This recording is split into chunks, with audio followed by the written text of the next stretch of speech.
In 2019, scientists found scat on the slopes of Mount Everest, and inside it, the DNA of one of the world's oldest species of wild cat.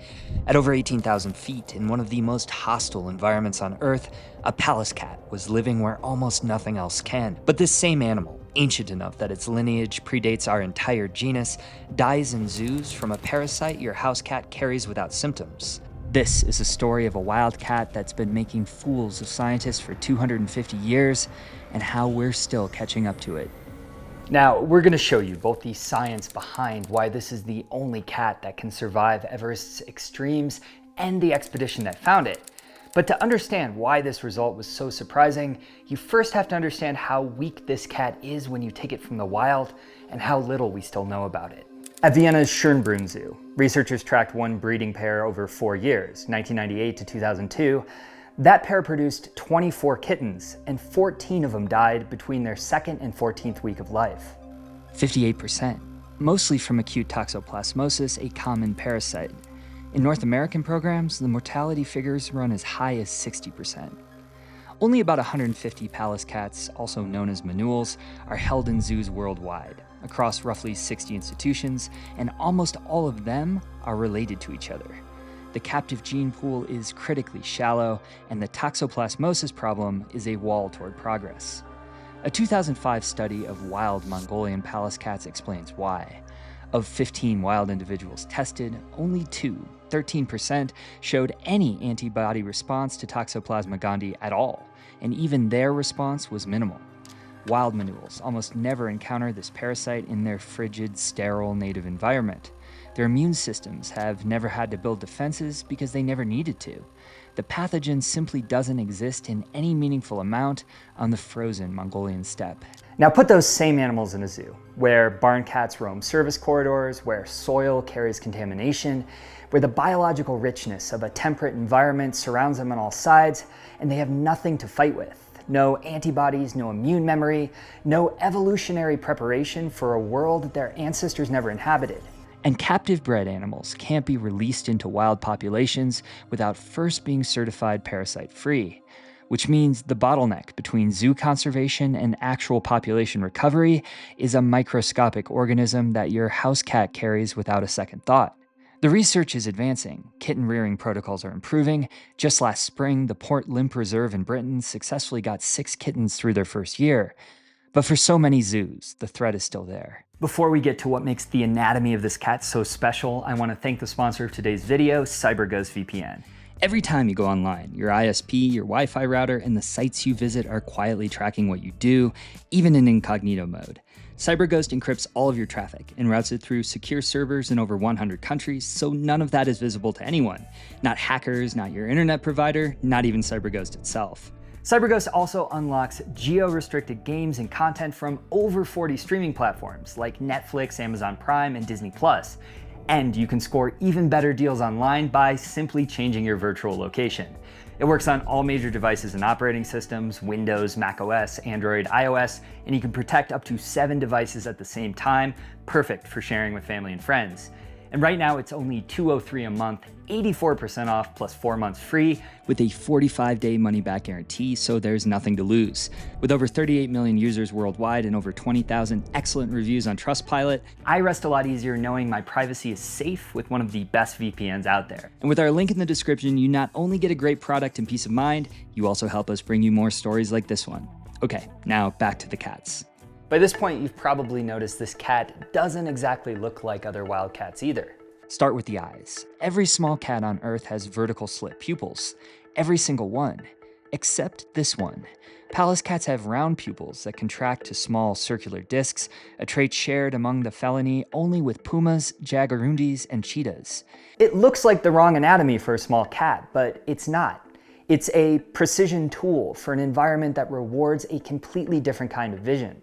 Then the skull, dramatically flattened compared to other small cats, with a shortened forehead and eyes positioned unusually high on the face. Smithsonian researchers think that this skull shape might be a cold weather hunting adaptation. It positions the eyes above the snow line when the cat lies flat against the ground, allowing it to see prey while falling snow builds up around its face. From above, in a blizzard on a frozen steppe, it becomes invisible. From the front, it looks like a Persian cat with something wrong with it.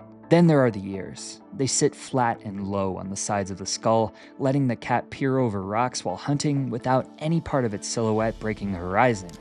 In the open grassland steppe of Central Asia, an environment with almost zero cover, those low ears are the difference between eating and starving. But to a 19th century taxonomist comparing them to the neat, upright ears of every other small cat, they looked like a defect.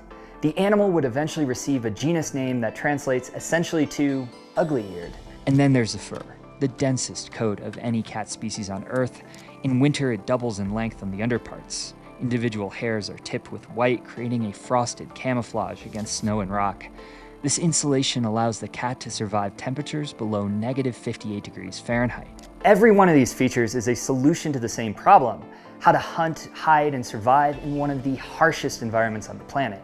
The round pupils for open steppe light, the flat skull for hunting through snow, the low ears for stalking without a silhouette, the frost-tipped fur for temperatures that kill most mammals outright.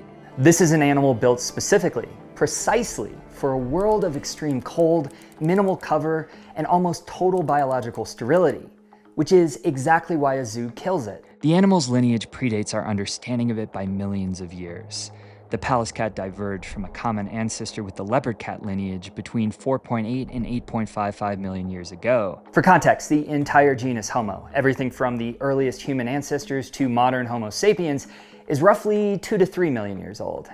This cat's lineage predates ours by millions of years. And it sits entirely alone. Otocolobus manuel is the only species in its genus, monotypic. No close cousins, no sister species. Every other small wild cat on Earth has relatives it clusters with. The Pallas cat has been on its own track since the late Miocene. And for 250 years, scientists didn't understand any of this, partially because they couldn't even agree on what this animal even was. In 1776, Peter Simon Pallas published the first scientific description of the manuel, placing it in the same genus as the domestic cat. He speculated these felines were, quote, the half-wild offspring of a local nobleman's pet. Not a wild species, an escapee. In his posthumously published book, he went further. He now proposed that the manuel was the wild ancestor of the Angora and Persian domestic cat breeds, claiming that, quote, its proportions, manner, and noble gait betrayed it as the source of the breed known as the Angora cat. Charles Darwin himself referenced this theory, though he did note there was no distinct evidence. So by the early 19th century, the scientific consensus was doubly wrong. First it was someone's pet, then it was the grandfather of all Persian cats, and then it got absurd.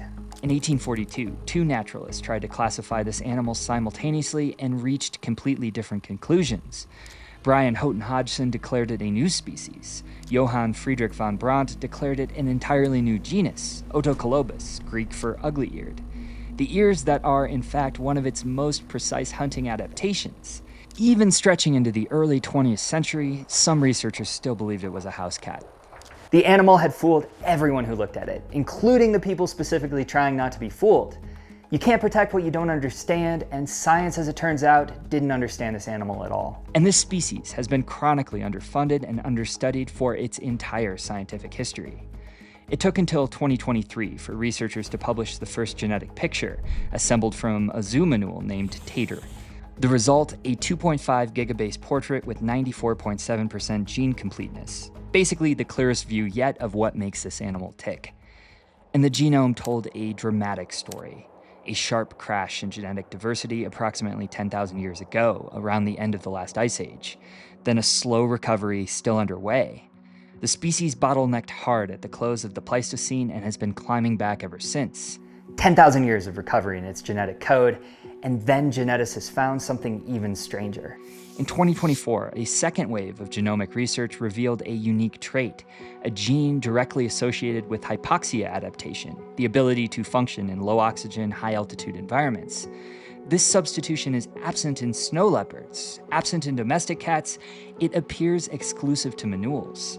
A cat that Peter Pallas dismissed as someone's escaped pet has the molecular hardware for surviving at the altitude of Everest Base Camp, which is exactly where they found one. In 2019, scientists on the National Geographic Perpetual Planet expedition collected scat samples near Mount Everest in Nepal. DNA analysis confirmed 2 individual Pallas cats living there.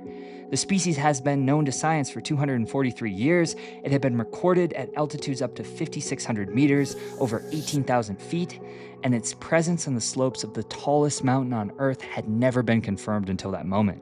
As one researcher put it, it is phenomenal to discover proof of this rare and remarkable species at the top of the world. Ancient lineage, unique genetics, living on Everest. Surely this animal has every conservation protection available to it. But no, it is legally hunted in Mongolia, the country with the world's largest Pallas cat population, with a purchasable license. This is an animal that survived the Pleistocene, that bottlenecked at the end of the last ice age and spent 10,000 years rebuilding its numbers, that carries genetic adaptations found in no other cat on Earth. And in the country where most of them live, they can still get shot, or more frequently, run down and killed by livestock protection dogs. Their short, stumpy legs give them no chance of escape over open terrain. The Pallas cat has been falling through the cracks of conservation for exactly as long as it's been falling through the cracks of taxonomy. By the 2010s, the species had millions of fans on social media, and it still didn't have a conservation plan. The IUCN lists it as least concern, a classification that multiple peer-reviewed genetic studies from 2024 explicitly flag as based on incomplete data. An estimated 58,000 mature individuals survive across 16 countries, and those numbers are declining.